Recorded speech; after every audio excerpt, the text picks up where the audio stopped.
And on the 8th day, God looked down on his planned paradise and said, I need a caretaker. So God made a farmer.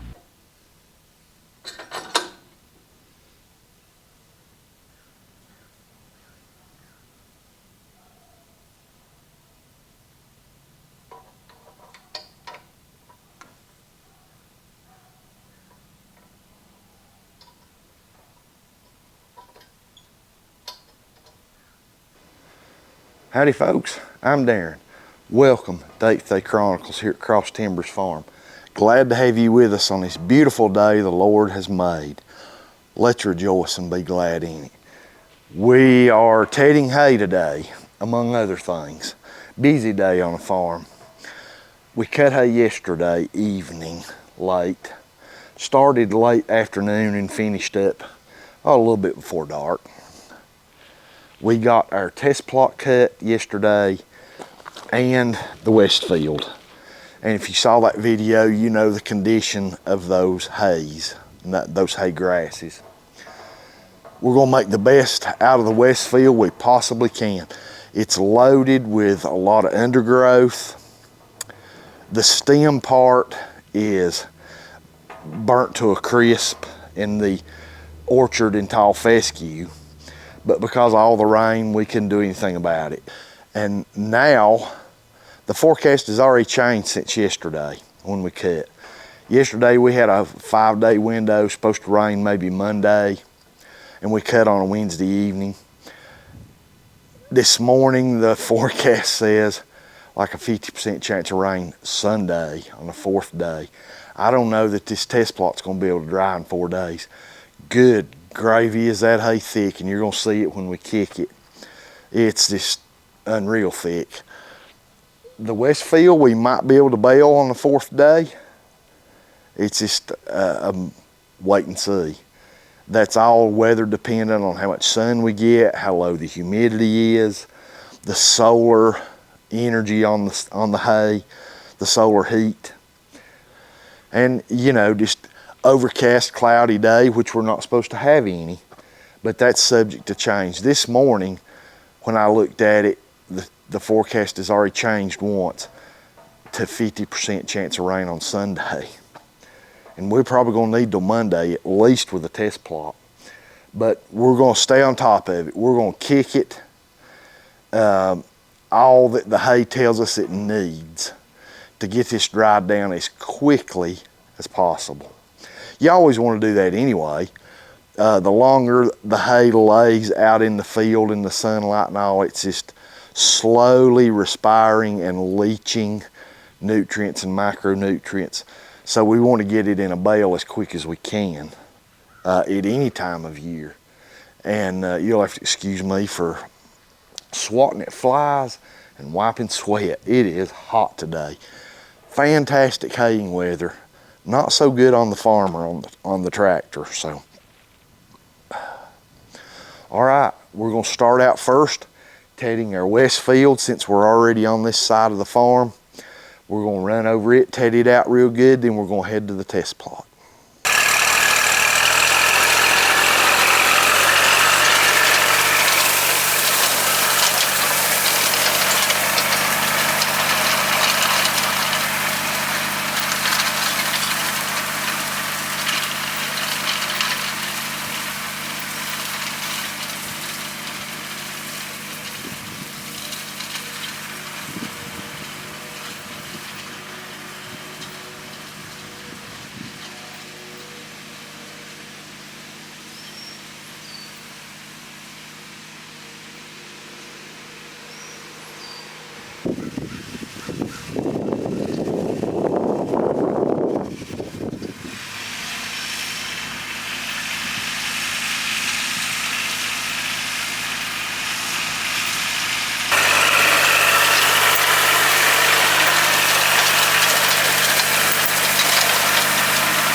We got the west field tedded, and I would not be surprised, based on the amount of sunshine that hillside's getting and the high radiant heat we have today and supposed to have tomorrow and the next day.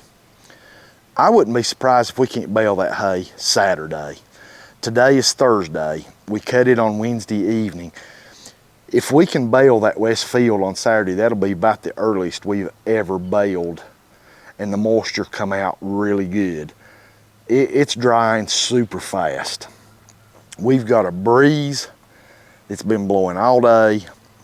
It was blowing yesterday when we cut it. We're supposed to have a breeze again tomorrow, and plentiful sunshine. I wouldn't doubt a bit if we can't bale that hay Saturday. That's yet to be seen, but we're now in the test plot, and we're going to get this tedded out. This is so thick, I don't think there's no way we can bale this Saturday, but who knows? We'll just stay on top of tedding this up front. This is second cut, so we don't want to ted it after today very roughly. We're going to be pretty gentle with it after today. So, but we are going to stay on keeping it tedded because we may be battling the clock with incoming rain on Monday. So we're going to get the tractor fired back up, and we're going to get this test plot tedded out.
We're done tedding it for the first time, both fields, and we're in the test plot here, just finished tedding it. And I've never seen our hay this thick. A couple of years ago, maybe it's last year, the first baling, or the year before, I can't remember. We had to wait because of rain, and I think it was a second cutting, and we ended up, no it wasn't, it was a first cutting. And we ended up with 18.5 bales of hay of those 2x2 small round bales, which we've bought square bales for years and years. And the fella that we used to buy square bales from, I think he had a Massey Ferguson 273 baler or something like that. I may be off on those numbers. That baled good type bales, about 40 pounds. And these bales we're making, after these mini round bales, 2x2, are equal to about 1 1/4 of those square bales we used to buy. So it's more than a square bale at the density settings we use and our techniques of baling. We don't just go through our hay a flying. That's a good way to jam up your baler. And on top of that, when you're going that fast and adding hay that fast, those rollers are not having enough time to really make a nice tight roll. A lot of people may think we bale too slow, but I'm telling you, it comes out in the finished product of a nicely rolled, tight rolled bale. And when you buy a bale of that hay, you get your money's worth. But this hay, a couple years ago, we got 18.5 bales off this 3/10 of an acre. And this may rival it. I'm gonna bend over here. If I can even pick that up. That's just at one spot to pick up. And it's all orchard and Timothy and fescue, tall fescue, that mixture we talked about earlier of all that good hay. Timothy, orchard, fescue, Kentucky bluegrass, white and red clovers. Man, this is such good hay. And we've got our fingers crossed that the good Lord smiles on us and the rain holds off, because I think due to how thick this is, we're gonna have to till Monday to get a proper dry down and then to bale it. I think we're gonna need Monday for a baling day, but that's out of our control. The good Lord knows what's best, and we will smile, and whatever he sends our way, we'll accept it and be thankful. But man, I'm telling you, this is premium top shelf hay. And I just hope we can get it dried down before rains come and get it baled. So thanks for being with us today here on the farm. For all the tedding, we got our first tedding done, and it's pretty breezy today. My plans were to spray our main hay field with 2,4-D today. It's a little too breezy. It's just, I was going to do it yesterday and it's too breezy, and this got too busy. And today I was going to do it and it's still too breezy. Maybe tomorrow. We will cross our fingers and hope for tomorrow for spraying. So thanks for being with us. I really appreciate it. Anyone that's new to the channel, thanks for dropping by our channel. We really appreciate it. If you haven't, we'd appreciate if you'd subscribe. I pray God blesses you and your family. And I pray y'all have a fantastic day.